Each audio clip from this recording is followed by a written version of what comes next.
వెళ్దాం. ఇక చంద్రబాబు సీఎంగా ఇప్పుడు 4 సార్లు కొనసాగుతున్నారు. ఆయన ప్రమాణ స్వీకారం చేసి అంటే మొదటిసారి ప్రమాణ స్వీకారం చేసి అంటే మొత్తం 15 ఏళ్ళు ఆయన పదవి కంప్లీట్ చేసుకున్నారు. చంద్రబాబు 4 సార్లు ముఖ్యమంత్రి ఎలా అయ్యారు? ఈ 15 సంవత్సరాల పరిపాలన అనుభవంలో ఆయన సాధించినటువంటి ఘనతలేంటో ఆ పాయింట్ మనం డిస్కస్ చేద్దాం ఆ టాపిక్. రైట్, నాగేశ్వర్ గారు. సో ఇప్పటికి 4 సార్లు ముఖ్యమంత్రి అయ్యారు, ఒక ఘనత సాధించారు ఆంధ్రప్రదేశ్ ముఖ్యమంత్రి చంద్రబాబు గారు. సో 15 సంవత్సరాల్లో ఆయన సాధించిన ఘనతలు, ముఖ్యమంత్రిగా ఆయన నేర్చుకున్న ఆయన అందించినటువంటి పరిపాలన ఫలాలు కావచ్చు, ఇంకా తనలో ఏమన్నా మార్చుకోవాల్సినటువంటి అంశాలు కావచ్చు, వాటి గురించి ఏం చెప్తారు? అంటే ఇందులో ఒక పొలిటికల్ పర్సనాలిటీని అనలైజ్ చేయాలంటే పొలిటికల్ డైమెన్షన్ ఒకటి, గవర్నెన్స్ డైమెన్షన్ ఒకటి. చంద్రబాబు నాయుడు ఒక ప్రత్యేక పరిస్థితుల్లో ముఖ్యమంత్రి అయ్యారు. ప్రజలు నేరుగా ఎన్నుకోవడం వల్ల ముఖ్యమంత్రి కాలేదు. ఎన్టీ రామారావు పైన తెలుగుదేశంలో వచ్చిన అంతర్గత తిరుగుబాటు చంద్రబాబు నాయుడు ముఖ్యమంత్రి చేసింది. నేరుగా ప్రజల్ని ఫేస్ చేసి ప్రజలు ఎన్నుకోబడిన ముఖ్యమంత్రి కాదు బిగినింగ్. కానీ తర్వాత కాలంలో ఎన్టీ రామారావు లాంటి కరిస్మాటిక్ లీడర్, తెలుగుదేశం వ్యవస్థాపకుని కూడా పక్కకు పెట్టి తెలుగుదేశానికి తిరుగులేని నాయకుడిగా మారిపోయాడు. సో చంద్రబాబు నాయుడు పార్టీ పైన చేసుకున్న గ్రిప్ మాత్రం మీకు గమనించాల్సిన అంశం. అంటే ఇప్పటికీ ఆయన ప్రత్యర్థులు మామకు వెన్నుపోటు అని చెప్పినా డెమోక్రసీలో అల్టిమేట్గా ప్రజలు నిర్ణయిస్తారు ఎవరికి వారసులు అని. తెలుగుదేశానికి చంద్రబాబు నాయుడే నాయకుడు అనేది ప్రజలు ఆల్రెడీ అనేకసార్లు తీర్పులు చెప్పారు. హరికృష్ణ, పురంధేశ్వరి, ఈవెన్ లక్ష్మీ పార్వతి వీళ్ళ ప్రయోగాలు ఏవి సక్సెస్ కాలేదు. అందువల్ల ఒక అన్డిస్ప్యూటెడ్ లీడర్గా తెలుగుదేశం పార్టీకి ఎమర్జ్ కావడం అనేది పొలిటికల్గా చంద్రబాబు నాయుడు ప్రత్యేకత. రెండవది, ఒక ప్రాంతీయ పార్టీ నాయకుడిగా ఉండి జాతీయ రాజకీయాలపైన బలమైన ముద్ర వేయడం రెండవది. ఒక రాష్ట్ర ముఖ్యమంత్రిగా ఉండి జాతీయ రాజకీయాలపైన బలమైన ముద్ర వేయడం అరుదు. కానీ చంద్రబాబు నాయుడు యునైటెడ్ ఫ్రంట్ కన్వీనర్గా, ఎన్డీఏ 1కు కీలక ఇరుసు లాంటి నాయకుడిగా, ఎన్డీఏలో 2లో కూడా కీలక నాయకుడిగా, ఒక రాష్ట్ర ముఖ్యమంత్రి జాతీయ రాజకీయాల్లో ఇంతగా ప్రభావం చూపిన వాళ్ళు మనకు కనబడరు. సో అది పొలిటికల్గా రెండవది. మూడవది, పొలిటికల్గా విమర్శకులు అవకాశవాదం అనొచ్చు, సమర్థించేవారు ప్రాగ్మాటిజం అనొచ్చు. అది అపార్చునిజమా ప్రాగ్మాటిజమా అనేది ఎవరి వారి పొలిటికల్ పర్స్పెక్టివ్ని చుడుతుంది. కానీ ఫ్యాక్ట్ రిమైన్స్ ఏంటి? అవసరానికి అనుగుణంగా రాజకీయాలను అర్థం చేసుకుంటూ తన వైఖరులను మార్చుకుంటూ అధికారాన్ని నిలబెట్టుకోవడం. 2019లో మోడీకి దూరం కావడం ఆయన చేసిన వ్యూహాత్మక తప్పిదం, అక్కడ లెక్క తప్పాడు.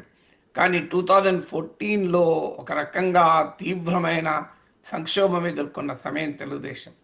రాష్ట్ర విభజన నేపథ్యము, తెలంగాణలో తీవ్ర వ్యతిరేకత ఎదుర్కొని ఆంధ్రకే పరిమితమై మీకు రాజశేఖర రెడ్డి మరణానంతర సానుభూతి వెల్లువా, ఈ సమయంలో వ్యూహాత్మకంగా బీజేపీతో పొత్తు పెట్టుకున్నాడు. మీ గతంలో కూడా వాజ్పేయి ప్రభుత్వానికి మద్దతు ఇవ్వడం, కార్గిల్ యుద్ధ నేపథ్యంలో. సో ఇలా చాలా ఫాస్ట్గా తన గేర్ మార్చడం, పొలిటికల్ గేర్ మార్చడం అనేది చంద్రబాబు నాయుడు ప్రత్యేకత. విమర్శకులు అనొచ్చు, నరేంద్ర మోడీ 2019 ఎలక్షన్స్ అప్పుడు దల్ బదల్నే దేశే సీనియర్ హై అన్నాడు. అంటే మిత్రపక్షాలను మార్చుకోవడంలో చంద్రబాబు నాయుడు నాకన్నా సీనియర్ అన్నాడు. సో అది మూడవ డైమెన్షన్. అయితే అదే సమయంలో విమర్శ మాత్రం ఉంది.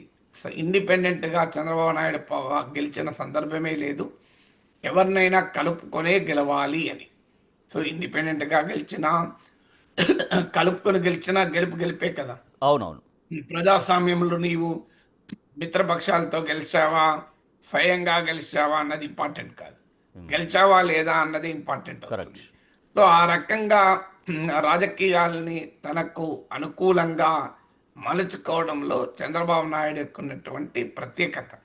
సో నాలుగవది, ఇక గవర్నెన్స్కి సంబంధించిన అంశాల్లో ఆర్థిక సంస్కరణలు, ఈవెన్ రాజకీయ రిస్కుల్ని కూడా తీసుకొని ఎకనామిక్ రిఫార్మ్స్ని ఇంప్లిమెంట్ చేయడంలో ఏ ముఖ్యమంత్రి కన్నా ముందున్నాడు. ఇప్పుడు అందరూ మాట్లాడుతున్నారు పెట్టుబడులు ఆహ్వానించాలి అని, కానీ చంద్రబాబు నాయుడు వద్ద బిగినర్. అవి రాజకీయంగా వివాదాలు కావచ్చు. ఇప్పుడు తాజాగా పబ్లిక్ ప్రైవేట్ పీపుల్స్ పార్ట్నర్షిప్ వివాదమైంది. ఈవెన్ ప్రపంచ బ్యాంకుతో కుదుర్చుకున్న ఒప్పందాలు గతంలో వివాదమయ్యాయి. కానీ ప్రపంచ బ్యాంకే పేర్కొన్నట్లు పొలిటికల్ రిస్క్లు కూడా తీసుకుని ఎకనామిక్ రిఫార్మ్స్ ఇంప్లిమెంట్ చేసే నాయకుడిగా చంద్రబాబు నాయుడు గుర్తింపు. 91లో మన్మోహన్ సింగ్ ఆర్థిక మంత్రిగా, పివి నరసింహారావు ప్రభుత్వ హయాంలో ఇండియాలో సిస్టమాటిక్ ఎకనామిక్ రిఫార్మ్స్ మొదలయ్యాక మిడ్ 90స్కి వచ్చే వరకే వాటిని రాష్ట్ర స్థాయిలో ఎంబ్రేస్ చేసుకున్న నాయకుడు చంద్రబాబు నాయుడు. సో ఇది చంద్రబాబు నాయుడు ప్రత్యేకత. ఇప్పటికీ కూడా ఆ రిఫార్మ్ పాత్ అనేది చంద్రబాబు నాయుడుకు ఉండేటువంటి కమిట్మెంట్. అది రైటా రాంగా, అది లాభమా నష్టమా, అది వేరే చర్చ. కానీ బట్ ఈ still committed to that path.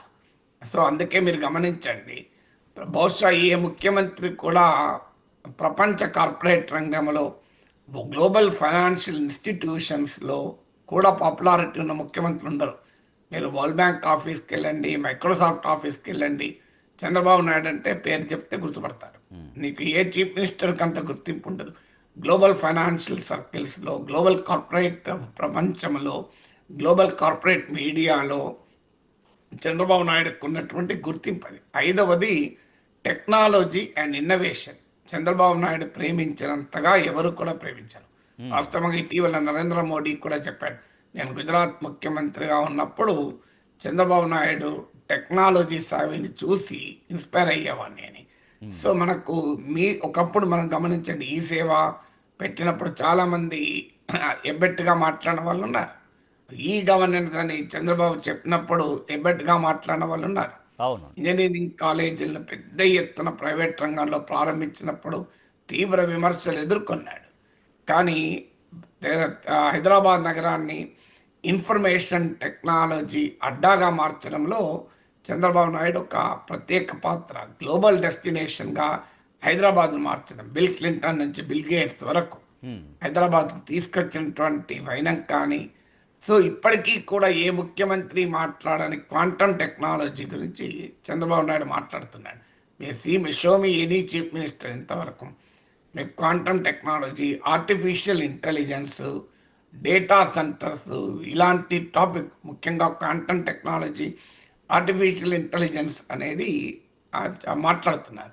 So technology పట్ల చంద్రబాబు నాయుడుకున్న ప్రేమ, టెక్నాలజీని గవర్నెన్స్కి లింక్ చేయడం, టెక్నాలజీ ద్వారా పీపుల్స్ ఎంపవర్మెంట్ చేయడం అనేది చంద్రబాబు నాయుడుకు ఉండేటువంటి యునిక్ స్టైల్. సో ముఖ్యమంత్రిగా ఆయనకు ఉన్నటువంటి ప్రత్యేకత. ఆరవది, ముఖ్యమంత్రులుగా తమ సైద్ధాంతిక దృక్పథాలకు బందీ కాకూడదు. అంటే prisoners of their political ideology. అలా కాకుండా ప్రజల మూడ్ను బట్టి విధానాలను అడాప్ట్ చేసుకోవడం.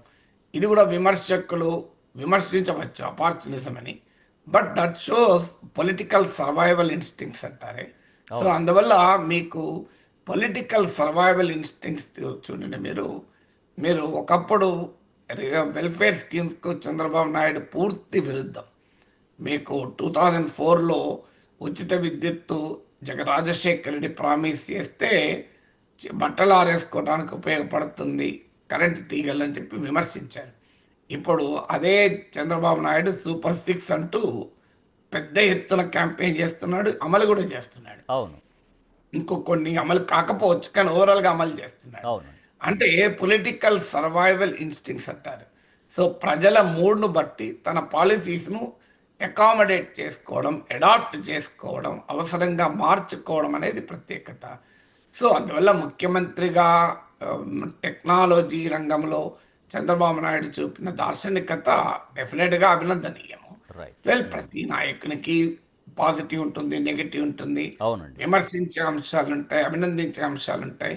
కానీ ఒక పర్సనాలిటీని అంచనా వేయేటప్పుడు రాగద్వేషాలకు అతీతంగా పాజిటివ్ అంశాలను కూడా గుర్తించాలి. అందులో ఈ సందర్భం ఆయన 15 years ముఖ్యమంత్రిగా ఉండే సందర్భాన్ని ఉపయోగించుకొని మనం మాట్లాడేటప్పుడు డెఫినెట్గా we should appreciate the role he played కదా.